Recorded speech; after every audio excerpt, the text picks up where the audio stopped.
Assalamualaikum warahmatullahi wabarakatuh. Sejumlah kebijakan dikeluarkan di tengah kasus pandemi virus corona saat ini oleh Presiden Joko Widodo. Dan salah satu fokus yang disoroti oleh masyarakat adalah terkait restrukturisasi kredit. Hari ini kita akan bahas selengkapnya apakah semua masyarakat boleh mengajukan hal tersebut mengenai penangguhan dan juga keringanan, debitur apa saja yang boleh mendapatkan kebijakan ini, bersama saya Melani Kadai.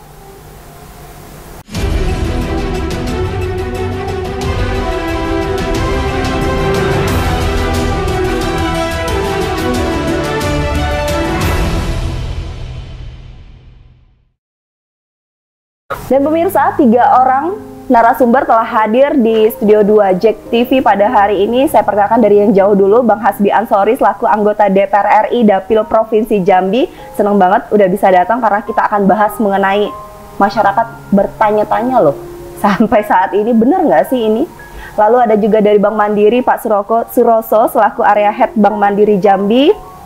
Bank Mandiri udah siap nggak sih dengan kebijakan ini? Dan juga Pak Endang Nuryadin selaku Kepala OJK Provinsi Jambi. Pak, ini sosok yang pastinya dipusingkan tentang adanya kebijakan ini. Baik, ketika bicara kebijakan di tengah pandemi virus corona, Bang Hasbi, kita melihat bahwa saat ini hiruk-pikuk pemerintah dan juga masyarakat terus berseliweran. Berbagai kebijakan untuk membantu masyarakat terus diperbincangkan, bahkan banyak hal-hal yang masyarakat rasa ini perlu. Salah satunya restrukturisasi kredit. Per 1 April ini kita melihat ada nilai 150 triliun dianggarkan dan diajukan oleh pemerintah. Kita ingin tahu sebenarnya di pusat seperti apa sih prosesnya? Jadi begini, kebetulan saya ada di Komisi 11. Menteri Keuangan, Presiden melalui Menteri Keuangan kemarin sudah menyerahkan ke pimpinan DPR terhadap usulan daripada restrukturisasi ekonomi yang 150 triliun. Berikut ada juga masalah sosial juga kan ada, kalau nggak salah 405 triliun. Totalnya? Total. Nah, cuman saya belum berani berkomentar banyak. Karena itu belum sampai dibahas di komisi. Dan kita tetap rapat per Senin nanti, kalau nggak salah Senin tanggal berapa? 7 ya? Iya. Senin kita sudah mulai rapat dengan Menteri Keuangan, tapi secara virtual. Nah, secara virtual Menteri Keuangan mungkin hadir di gedung DPR, ataupun secara virtual, secara online melalui aplikasi Zoom. Kemungkinan supaya ini quorum, setiap fraksi pasti mengutus kapoksinya untuk hadir secara fisik. Nah, itu baru bisa komentar. Kalau sekarang saya belum bisa. Berarti ini belum disetujui oleh DPR? Setuju atau tidak saya belum berani komentar karena itu baru diserahkan. Berarti sampai pekan ini belum ada pembahasan dan ini nanti pekan depan hari Senin tepatnya akan dilakukan pembahasan terkait hal ini. Oke, tapi di tengah kondisi saat ini anggota DPR sendiri di pusat, karena Anda perwakilan dari pusat, apa yang menjadi dilema yang harus diperbincangkan ini sudah sesuaikah dan harus dilakukan berbagai kebijakan ini oleh Presiden? Jadi gini, komitmen kami sebagai wakil rakyat, kita mendukung program yang diajukan oleh Presiden, yang akan dilakukan oleh Presiden terhadap penyelamatan nyawa rakyat, kemudian terhadap perekonomian Republik Indonesia. Karena DPR itu kan mempunyai tugas legislasi, pengawasan, dan budgeting. Tapi kami sudah berkomitmen, saya tidak bicara atas nama anggota DPR ya, tapi saya anggota DPR RI yang mewakili Dapil Jambi, kita berkomitmen bahwa apapun yang dilakukan pemerintah untuk kepentingan rakyat kita dukung. Mendukung sepenuhnya? Ya, karena COVID-19 ini adalah kita hadapi bersama. Tidak kita semerta-merta kita serahkan kepada pemerintah. Oke, berarti tidak bicara tentang kepentingan anggota DPR, wakil rakyat, tapi ini kepentingan seluruh masyarakat, seluruh rakyat Indonesia. Baik, Bank Mandiri selaku bank berplat merah saat ini, kebijakan mungkin belum seluruhnya diputuskan harus, tapi bagaimana melihat ini kesiapan, kesigapan terkait wacana-wacana dan bahkan ini bisa jadi yes, begitu. Bank Mandiri berplat merah, apa komentarnya Pak Suroso? Ya, terima kasih Mbak Melani. Bank Mandiri selaku bank pemerintah tadi yang disampaikan dan pemegang saham kita juga pemerintah dan kami juga sudah komitmen akan terus sejalan dengan kebijakan pemerintah. Ya. Untuk saat ini di Jambi sudah kami siapkan daftar-daftar debitur-debitur yang kita sudah identifikasi ini bakalan terdampak untuk penyiapan yang namanya restrukturisasi kredit. Ya.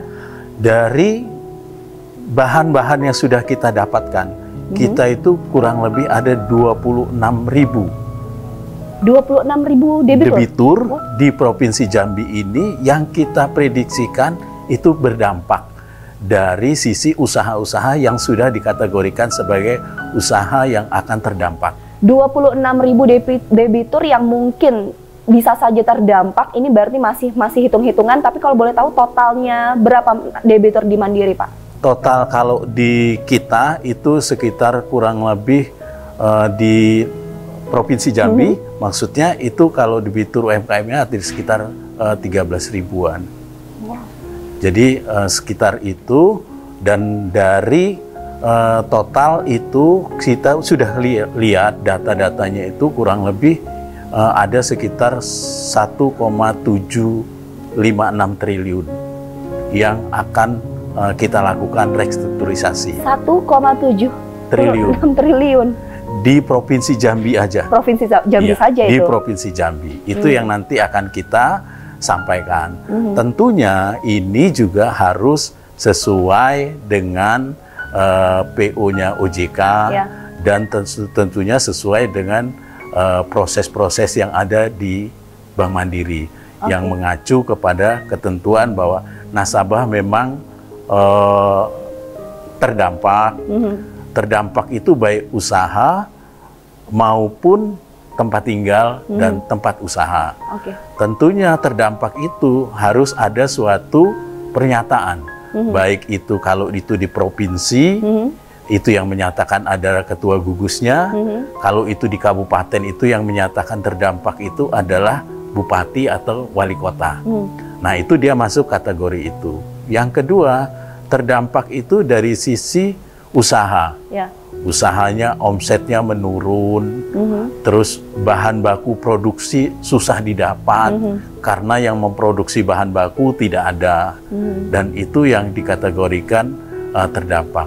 Atau ada terdampak lain yang memang itu dipandang oleh bank untuk segera dilakukan restrukturisasi. Oke, baik, nanti kan kita lanjutkan mengenai kriteria dari restrukturisasi yang boleh penangguhan dan juga peringanan kredit ini seperti apa. Tapi sebelumnya saya juga ingin tanya ke Pandang. Pandang, peraturan OJK nomor 11 tahun 2020 ini sudah diterbitkan, Pak. Sebenarnya urgensi untuk bisa menguatkan dari kebijakan ini seperti apa? Mungkin bisa digamblangkan. Baik ya, jadi OJK mengeluarkan POJK nomor 11 tahun 2020 ya, terkait dengan stimulus karena COVID-19 ini dilatar belakangi ya. Banyak pastilah beberapa debitur usahanya akan terkena dampak. Usahanya turun, juga lembaga jasa keuangannya juga akan terkena dampak. Nah, stimulus ini bertujuan ya supaya ekonomi, pertumbuhan ekonomi ini tetap tumbuh, itu yang melatar belakanginya. Nah, dalam hal ini kita membuat kebijakan baik kepada bank atau leasing itu boleh melakukan restrukturisasi kredit. Salah satunya adalah istilah yang populer kan penundaan angsuran kredit ya. Nah, boleh lembaga jasa keuangan itu melakukan restrukturisasi kredit khusus untuk debitur, termasuk debitur UMKM yang terkena dampak COVID-19 ini. Nah, masalah mekanisme restrukturisasi kredit itu bermacam-macam.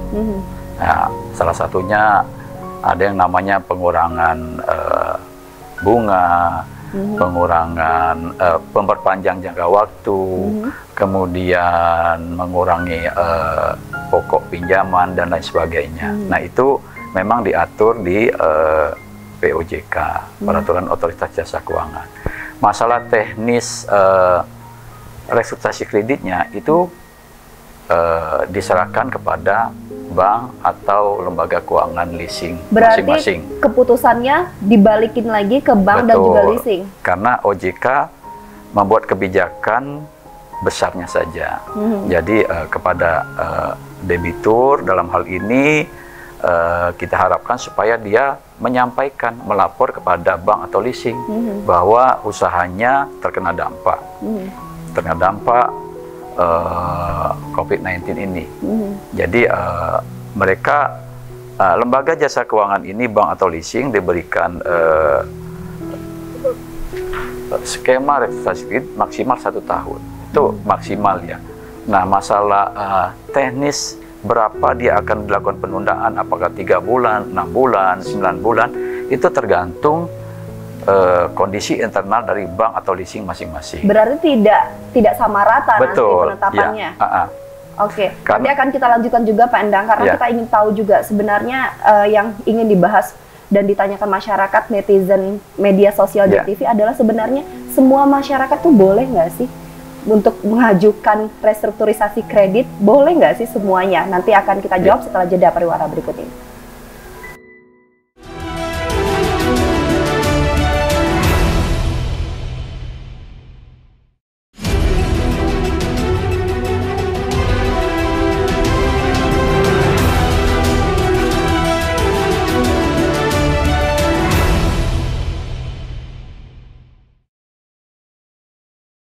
Restrukturisasi kredit saat ini mulai digaungkan. Semua masyarakat boleh nggak sih mengajukan penundaan, bahkan pengurangan cicilan, bunga, dan lain sebagainya, Pandang? Ya, jadi sesuai dengan POJK nomor 11 ini, semua masyarakat, tapi debitur ya. Nah, artinya debitur orang pihak yang meminjam kepada bank atau leasing, sepanjang debitur termasuk UMKM, apabila dia terkena dampak, ya, terkena dampak corona ini, ya, dia bisa mengajukan restrukturisasi kredit. Ada spesifikasi nggak yang terdampak ini kalau misalnya kita melihat jalannya perekonomian, UMKM, lalu juga online, jasa online, dan lain sebagainya, ada nggak sih Pak? Nah, jadi pertanyaan Mbak Melani tadi, apakah semua masyarakat boleh? Boleh, debitur terkena dampak, termasuk UMKM. Artinya mereka secara iktikad baik menjelaskan kepada bank atau leasing bahwa penghasilan dia memang berkurang. Apabila dia pekerja harian yang memang terkena dampak, punya pinjaman di bank atau leasing, mereka jelaskan, datang. Kalau sekarang kan memang dibatasi dengan jarak, bisa melalui telepon atau ada media bank melalui email atau ada website, mereka boleh menjelaskan, mengajukan. Jadi beberapa seperti Bank Mandiri tadi udah bilang sudah memberikan, ada datanya 26.000 debitur. Betul, sudah. Jadi kita harapkan kepada debitur harus proaktif, harus proaktif. Kalau memang usahanya turun terkena dampak corona ini, segera melaporkan kepada bank atau leasing tempat dia meminjam. Tapi ini tetap ditekankan, bukan hanya pengusaha, seorang debitur, Pak. Berarti semua masyarakat, semua debitur ini bisa. Misalnya seorang karyawan, dia bekerja di suatu perusahaan, perusahaannya terkena dampak, pasti dia akan di PHK kan. Nah, dia lapor ke bank atau leasing. Boleh mengajukan. Boleh, kan dia debitur. Debitur POJK termasuk UMKM, berarti semua debitur. Kalau terkena dampak, silakan menghubungi bank atau leasing tempat dia meminjam. Jadi ini catatan, debitur harus proaktif untuk berkomunikasi, walaupun tidak secara langsung, tapi email, by phone, Mandiri siap juga ya. Oke, Pak Suroso, tapi mengenai kesiapan sendiri, udah 26.000 di Provinsi Jambi dicatat debitur yang mungkin saja akan terdampak virus corona. Kalau boleh tahu hingga saat ini kondisi keuangan dari Mandiri sendiri sebelum adanya restrukturisasi ini amankah? Atau memang ya adalah terdampak juga karena virus corona?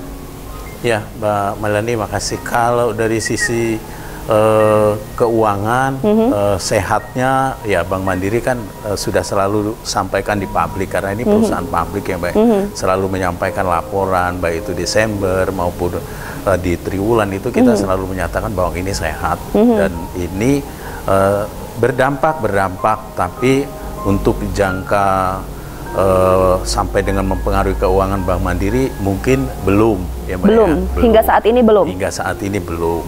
Tetapi untuk mempersiapkan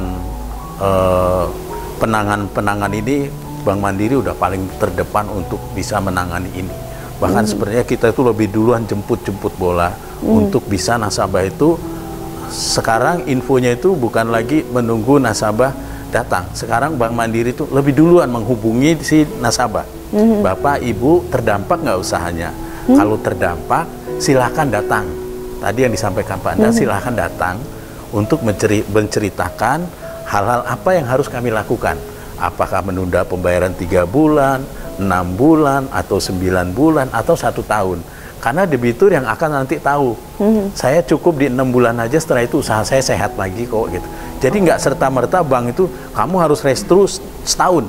Nanti nasabahnya nggak bisa diajak komunikasi. Makanya kita ada namanya nasabah harus di assessment dulu, diceritakan dulu, diberitahukan dulu. Yang baiknya untuk nasabah, untuk membantu nasabah yang pas itu seperti apa? Apakah menunda pembayaran bunga aja, ataukah menunda pembayaran pokok, atau pembayaran pokok dengan bunga kita tunda? Ini sudah dilakukan sejak kapan Pak untuk call mereka? Mulai ketentuan ini kan 1 April. 1 April. Sekarang ini berjalan. Kita terus proaktif menghubungi nasabah. Dari total 26.000 debitur yang mungkin akan terdampak virus corona, tapi angkanya adalah 13.000, artinya 50% nih UMKM di dalamnya. Prioritasnya seperti apa sih? Ini kan dari 50%-nya ada lagi. Nah, ini prioritas debiturnya seperti apa yang bisa restrukturisasi? Jadi yang prioritas 1 sepertinya harus mengacu kepada yang UMKM yang langsung bersentuhan kepada usaha-usaha kecil. Rumah makan yang itu berdampak, udah itu transportasi, sudah itu perdagangan, berikutnya juga mungkin usaha-usaha yang terkait dengan pertanian. Kalau di Jambi ini cukup kerasa Mbak Melani, khususnya adalah petani-petani sawit. Karena pabrik sekarang sudah menutup dan ini panennya akan dikemanakan. Nah ini kita juga udah mempersiapkan skim-skim untuk restrunya. Apakah dicukup di 3 bulan, 6 bulan, bahkan sampai 1 tahun. Apakah cukup dengan pengurangan bunga, apakah cukup dengan penundaan. Itu skim-skim yang harus kita tawarkan kepada nasabah. Oke, Bang Hasbi Ansori, melihat kondisi saat ini karena Anda bidangnya adalah penganggaran, sebenarnya apa yang harus dilakukan oleh pemerintah daerah? Karena Presiden Joko Widodo juga sudah memaklumatkan instruksi pemerintah daerah harus sesuai dengan pemerintah pusat. Untuk kondisi saat ini, sebenarnya apa yang harus menjadi perhatian khusus, terutama tadi yang disampaikan Pak Suroso, ini sangat dirasakan oleh masyarakat, terutama para petani. Bahkan informasinya di Sungai Gelam sekalipun, di daerah Muaro Jambi, harga karet itu mencapai Rp4.000 per kilogram. Turun, terjun payung sekali. Harusnya fokus apa yang pemerintah daerah Provinsi Jambi lakukan, beserta kabupaten kota? Jadi gini, pertama, saya sebagai anggota DPR RI, tugas pengawasan kita itu tidak hanya kepada debitur, tetapi juga sebagai kreditur. Jadi hak kreditur sama debitur itu di mata kita itu sama. Tidak mentang-mentang, wah ini saya dipilih rakyat, wah debitur itu harus dibela. Tidak. Harus juga saya pastikan bahwa PO OJK itu berjalan sesuai dengan aturan. Itu yang pertama yang harus kita garis bawahi. Jadi ada juga debitur yang tidak terdampak. Tidak semua kita ini kan ketika ada pembagian sembako, semua mengaku miskin. Nanti ketika disuruh nyumbang, ya tidak ada yang mau. Jadi kira-kira saya sebagai anggota DPR RI, saya posisinya di tengah. Bagaimana ini bisa berjalan dengan baik. Jadi haknya debitur juga kita awasi, haknya kreditur juga kita awasi. Nah, ada lagi titip pesan saya dengan PAOJK, tidak hanya selepel Bank Mandiri atau leasing, tapi juga ada yang namanya koperasi keliling. Nah, itu yang perlu diawasi. Yang ini biasanya tidak terdampak dengan PAOJK, dia bisa mengambil apapun yang bisa dilakukan. Nah, itu yang perlu kita awasi bersama. Kemudian diinventarisir melalui kepala desa atau melalui camat, sehingga kita merupakan gerakan ini terstruktur gitu. Jadi tidak hanya di level ini bank pemerintah kita tekan bank pemerintah, kemudian BTN juga kita tekan yang tergabung dengan Himbara, tidak, semuanya harus kita awasi semua gitu. Dan harapan saya dengan pemerintah daerah mengikuti semua yang sudah ditetapkan oleh pemerintah pusat. Jadi kita seirama. Kemudian saya mengharapkan pemerintah daerah juga melalui pemerintah kabupaten memantau, karena jangan lagi harga karet 4.000 masih ada harga, takutnya tidak ada pembeli. Ya. Nah itu yang kita takutkan. Pabrik tutup, PMKS tutup, semua bisa bukan lagi lockdown. Itu yang harus kita pastikan. Pemerintah daerah menganggap bahwa dengan adanya COVID-19 ini bukan berarti kita mati. Ya. Tapi bagaimana kita menghadapi bersama dengan teknik yang kita miliki sesuai dengan protokol COVID-19, gitu yang saya harapkan. Setidaknya prediksi Menteri Keuangan Sri Mulyani pertumbuhan ekonomi turun di angka minus 0,4 ini jangan sampai benar-benar turun drastis, tapi ini bagaimana harus kebijakan disesuaikan dengan kondisi saat ini itu harus dilakukan. Setelah ini kita akan kembali tetap di Injambi.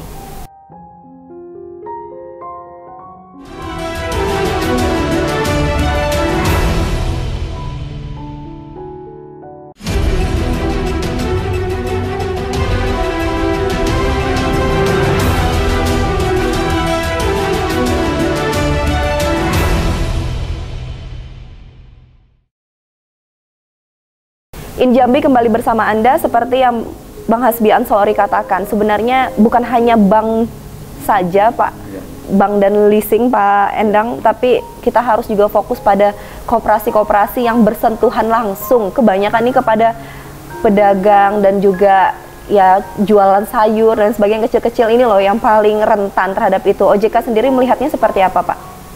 Jadi begini, POJK ini lahir memang sesuai dengan tupoksi OJK, yaitu mengatur, mengawasi industri jasa keuangan serta melindungi kepentingan masyarakat dan konsumen. Nah, jadi terkait dengan kebijakan ini sekali lagi kepada debitur, jangan berpikiran ribet. Kalau memang usahanya terkena dampak, silahkan melapor ke bank. Kalau bisa terdokumentasi, terdokumentasi artinya begini, ditunjukkan benar bahwa memang usahanya memang turun. Kalau lembaga jasa keuangan tadi tidak mau memproses, silakan datang ke OJK. Jadi disitulah bentuk pelindungan kita sebagai otoritas jasa keuangan. Kemudian menyambung perlindungan Bang Ansori tadi, lembaga jasa keuangan itu kita berikan kebebasan.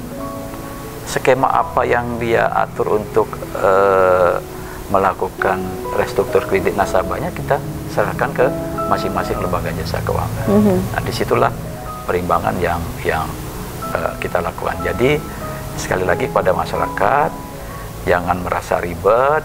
Kalau memang usahanya terkena dampak COVID-19 ini, melapor ke bank atau lembaga jasa keuangan lain yang dia tempat meminjam dengan itikat baik. Kan restrukturisasi kredit ini kan intinya itikat baik antara debitur dengan kreditur. Jelaskan memang kondisinya memang turun. Nah, kalau bisa tadi terdokumentasi. Untuk koperasi sendiri Pak masih dalam jangkauan nggak? Baik, kalau terkait dengan koperasi tadi mungkin Dinas Koperasi ataupun Kementerian Koperasi ada kebijakan tersendiri. Berarti sampai saat ini kita memang belum melihat sih rilisnya bagaimana kebijakan di luar dari bank dan juga leasing. Betul. Oke, Pak Endang, untuk per hari Kamis 2 April kita melihat rilis dari OJK Provinsi Jambi, baru 2 bank yang siap untuk melakukan restrukturisasi, yaitu Bank Mandiri dan juga Bank Jambi. Benar Pak? Sebenarnya kita punya media update OJK ya, di IG-nya, Instagram-nya OJK Indonesia. Itu ada beberapa lembaga keuangan baik bank leasing yang sudah mengumumkan restrukturisasi. Oke, untuk Jambi siapa saja?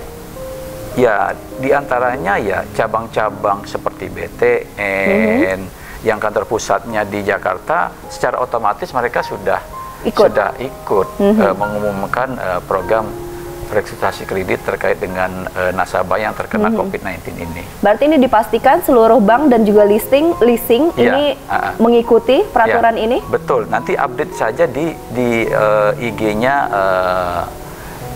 OJK Indonesia. Di sana ada daftar perusahaan bank maupun leasing yang sudah mengumumkan mekanisme restrukturisasi kreditnya. Dari beberapa pekan lalu instruksi ini dilakukan sebelum adanya peraturan OJK. Kalau boleh tahu, udah berapa sih Pak konsumen yang mengadu kepada OJK terkait hal ini? Karena kan harus juga melalui persetujuan OJK loh. Jadi hampir setiap hari lah ya, kalau di OJK Jambi, baik melalui telepon ataupun datang langsung untuk menanyakan masalah yang kebijakan penundaan kredit ini. Jadi ya kita jelaskan seperti yang mekanisme di POJK yang ada ini. Kalau boleh tahu udah berapa banyak Pak? Wah, saya kira ratusan sudah ada ya. Sudah ratusan. Yang datang menanyakan ini ya. Secara langsung berarti boleh, masyarakat sekarang boleh, debitur boleh untuk bisa datang ke OJK menanyakan. Cuma kita pakai jarak ya. Memang kita mensarankan lebih baik melalui call center atau telepon. Kalau terpaksa datang ya, kita pakai mekanisme physical and social distancing gitu ya. Berarti ini dipastikan OJK harus melayani dan siap melayani ya? Siap. Oke, Pak Suroso, terkait mandiri sendiri Pak, kalau misalnya OJK mengatakan ini ya semuanya harus siap lah, bank dan juga leasing harus siap. Mandiri sendiri, walaupun per 1 April sudah melakukan jemput bola, tapi yang debitur yang datang sendiri ke Mandiri banyak nggak sih untuk ingin menangguhkan dan juga memperingan lah kredit mereka? Ya, Mbak Melani, kita kan di provinsi ini ada 42 cabang. 42 cabang kita di 11 kabupaten dan kota.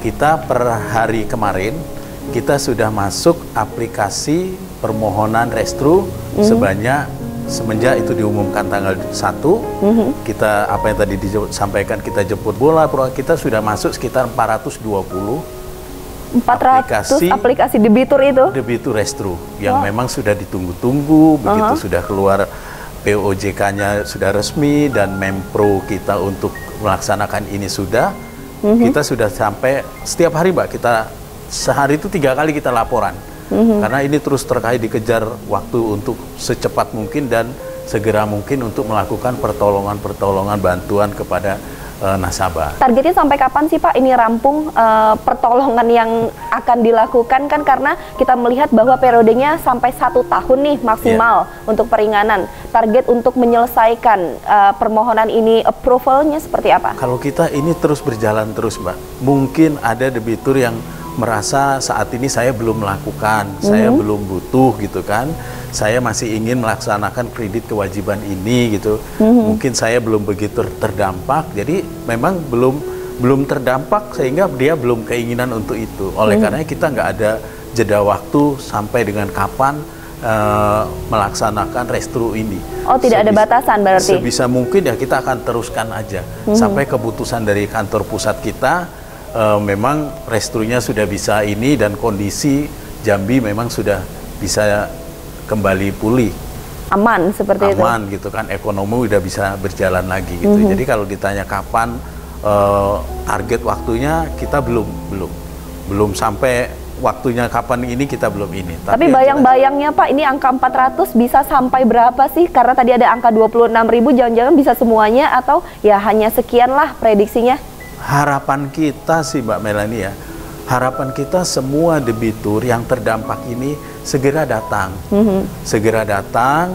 proaktif gitu, supaya kita yang 26.000 itu bisa benar-benar kita bisa fasilitasi, tidak downgrade secara kualitas, tidak sampai nasabah itu memiliki catatan record nasabahnya jelek, merah, slik OJK-nya jelek gitu. Tapi dengan kita bantu secara restru, dia seliknya akan baik selama pengajuan ininya 3 bulan, 6 bulan, atau 9 bulan, atau 1 tahun. Sehingga nasabahnya kesulitan untuk melakukan pembayaran, satu-satunya yang bank harus bantu itu adalah melakukan restrukturisasi. Oke, Pak Endang bisa dijelaskan sekali lagi nggak skema kalau debitur ingin melakukan restrukturisasi kredit harus datang langsung ke bank atau leasing terkaitkah atau ke OJK dulu?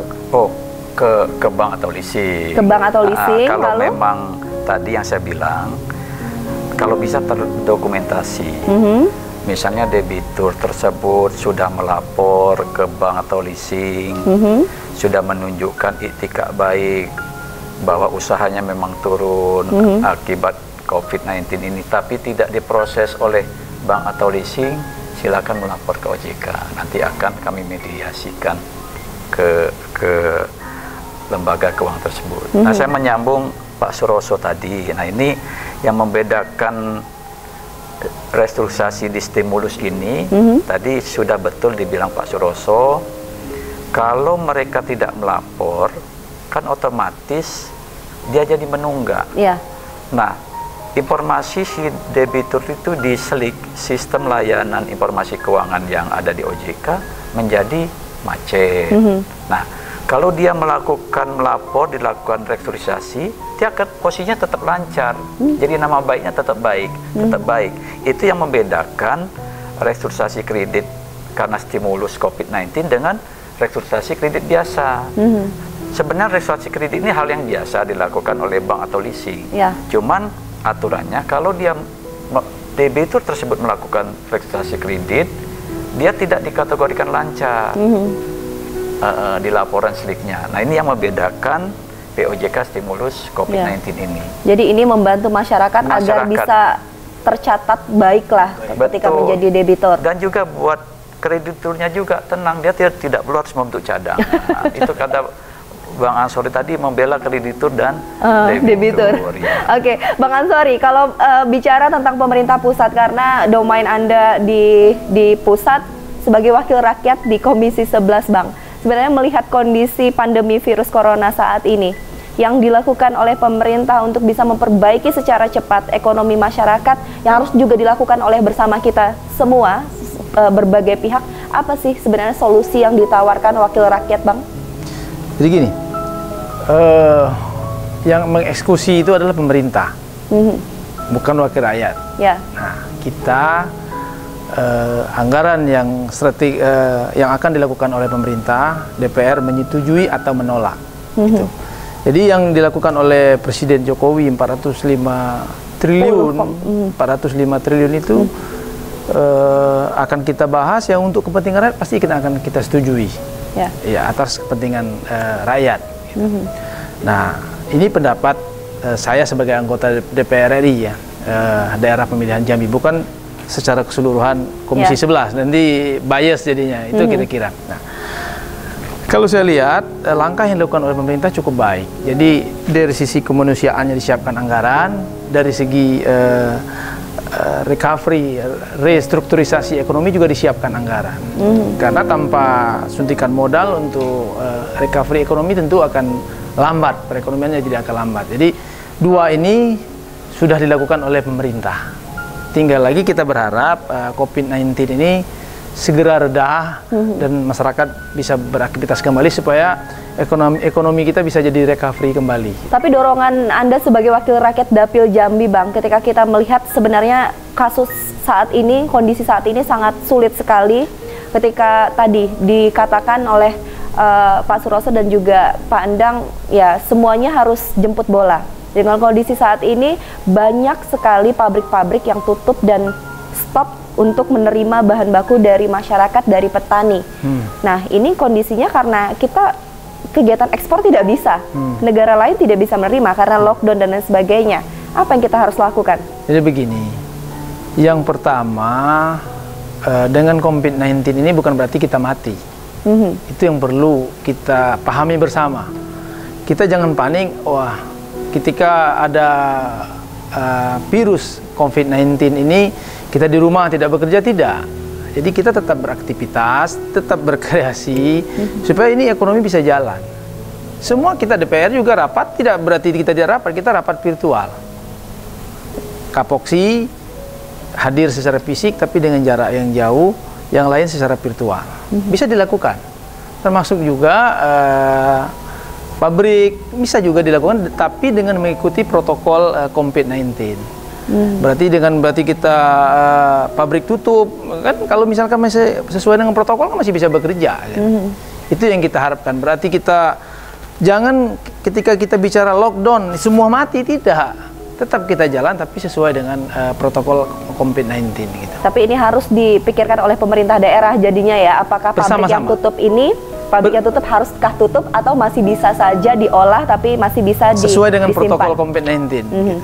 Bukan berarti di rumah kita tidak boleh berdekat atau apa, sesuai dengan protokol. Kalau memang harus kalau seperti saya baru datang dari Jakarta ya harus termasuk ODP kan, walaupun saya yakin saya sehat, tapi kan kita harus menjaga kan, supaya yang lain jangan tertular. Kira-kira gitu protokol COVID-19 itu harus kita ikuti. Dan harapan kita Indonesia ini bisa lebih terbebas dari COVID-19 dan ekonomi ini bisa recovery kembali. Oke, nanti akan kita lanjutkan setelah jeda pariwara berikut ini.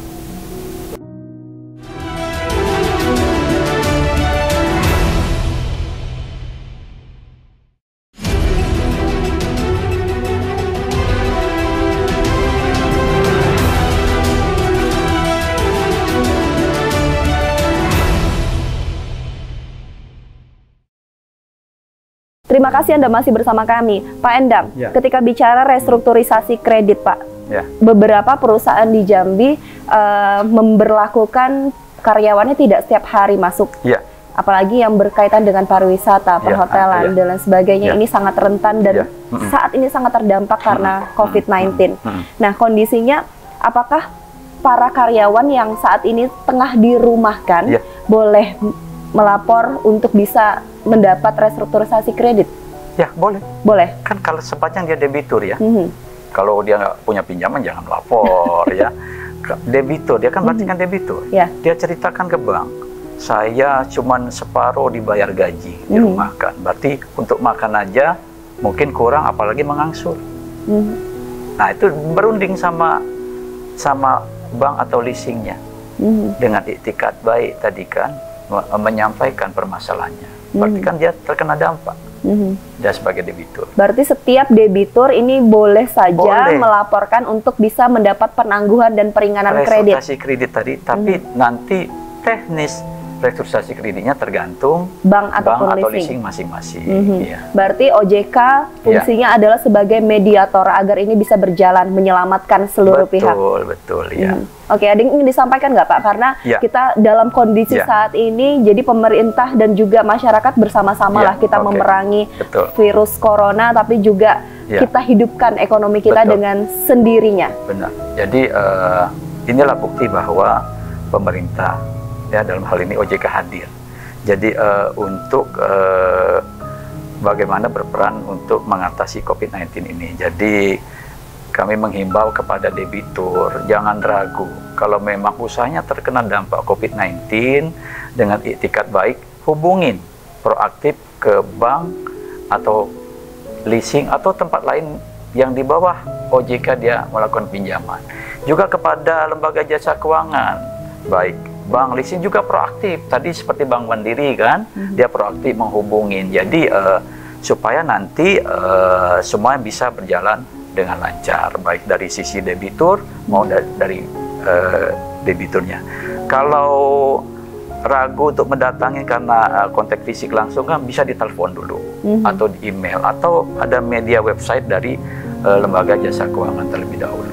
Nah, tadi kalau bisa terdokumentasi, debitur mengajukan kepada lembaga jasa keuangan supaya nanti kalau tidak diproses sama bank atau leasing, silakan melapor ke OJK.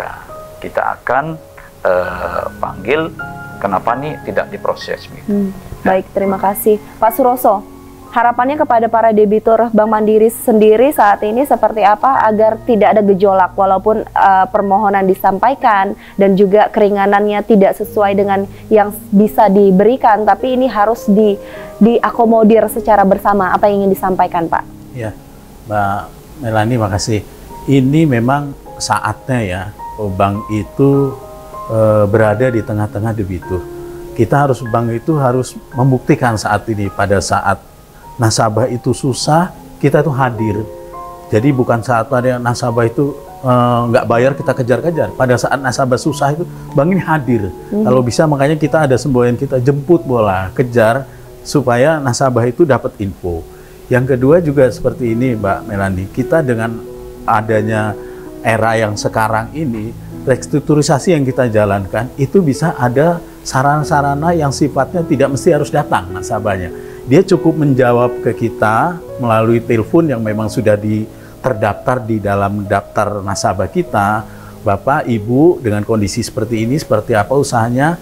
Usaha saya terdampak Pak, boleh kami lakukan restru? Boleh, Bapak Ibu cukup jawab, mau yang 3 bulan, 6 bulan, 9 bulan, atau setahun.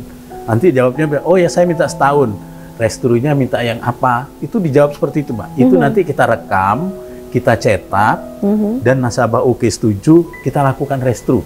Jadi nasabah itu nggak mesti harus datang, nggak mesti harus datang. Kita udah virtualnya udah banyak kita sarananya, email bisa, WA bisa, itu kita capture semua, itu kita jadikan bahan.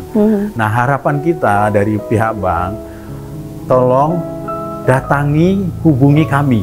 Jangan salah Mbak, suka datangnya ke orang-orang yang tidak terinfo. Datangnya ke, mohon maaf, ke tempat orang yang dapat infonya separuh-separuh. Dapatnya ke tempat lembaga-lembaga yang memang tidak paham. Datangi ke kita punya 42 cabang, segera dapat info di mana Bapak Ibu minjam, di mana pegawai-pegawai yang biasa menghubungi Bapak. Supaya kita bisa lebih cepat restru ini, bisa lebih mudah kita secara komunikasinya. Jadi komunikasi untuk menghasilkan kesepakatan. Betul Mbak. Itu harapan kita mungkin Mbak. Oke, baik, terima kasih Pak Suroso. Terakhir Bang Hasbi Ansori, melihat kondisi saat ini, masyarakat Jambi harus ngapain bersama pemerintah daerah, bersama kita untuk melakukan recovery walaupun sedikit demi sedikit, tapi setidaknya ya lebih baiklah untuk Indonesia saat ini. Pertama saya menghimbau kepada masyarakat Jambi, kita jangan menganggap COVID-19 ini kita stop semua. Kita tetap bekerja, berkreasi, tapi sesuai dengan protokol yang ditetapkan oleh pemerintah, protokol COVID-19. Kemudian saya juga terima kasih kepada pihak OJK, kemudian dari perbankan, bahwa menunjukkan bahwa perbankan itu adalah agent of development, bukan sebagai tukang riba. Nah, kalau tukang riba ya tinggal dieksekusi saja gitu, tapi kita menunjukkan bahwa perbankan adalah agent of development. Jadi saya berharap juga dengan masyarakat, kalau memang mampu membayar, ya ngapain di restructure lagi gitu. Kalau misalnya saya bisa punya kebun banyak, kita punya hutang, ya dengan sebagian kita bisa mengasuh, ngapain lagi kita mau minta di restructuring lagi kan? Untuk apa lagi? Jadi sesuai pada kondisinya. Sesuai dengan kondisi. Kita ini kadang-kadang begitu melihat ada kesempatan ya sudah kita ikut rame-rame kayak tren gitu kan. Nah, harapan kita begitu. Kemudian saya juga sebagai wakil rakyat harus mengawasi yang memang benar-benar kepada debitur yang berhak. Jangan ada debitur yang memang sebenarnya berhak, tapi tidak bisa menikmati ini, mungkin keterbatasan ataupun informasi yang tidak jelas. Nah, itu yang harus dijembatani oleh pihak daripada perbankan dan mungkin OJK kalau misalkan tidak diterima oleh bank atau pihak bank atau leasing gitu. Jadi harapan kita, mari kita bersama-sama tetap kreatif, tapi sesuai dengan protokol COVID-19. Oke, baik, terima kasih Bang Hasbi Ansori, Pak Suroso, dan juga Pak Endang. Untuk hari ini kita ingin mengedukasi kepada masyarakat agar tidak ada konflik terkait restrukturisasi kredit di Provinsi Jambi. Intinya adalah debitur dan kreditur harus berkomunikasi agar kesepakatan dari penangguhan dan juga peringanan kredit ini bisa tercapai, dan kita bisa bersama melawan COVID-19 di tengah kondisi sulit saat ini, tapi kita tetap hidup berkreasi seperti yang Bang Hasbi Ansori katakan. Akhir kata saya Melani Kadar undur diri dan sampai jumpa.